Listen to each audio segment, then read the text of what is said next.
مفيده للجميع.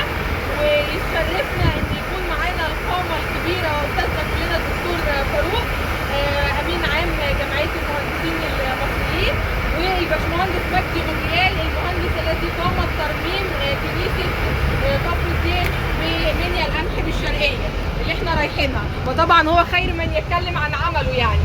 وسعدنا ان احنا معانا طبعا استاذتنا كلنا الباشمهندسه ماجده، ومعانا سياده اللواء عبد المقصود، استاذ دكتور لواء عبد المقصود. يسعدنا ويشرفنا ان القامات الكبيره معانا ومشرفونا في الزياره النهارده، وفي تواصل ما بين الاجيال، المهندسين الصغار والمهندسين الكبار. يعني الهدف من اكتر من الزياره هو الالتقاء الفكري، وده بيبقى نجاح اي زياره معتمده على القامات والالتقاء الفكري فيها ما بين القديم والحديث.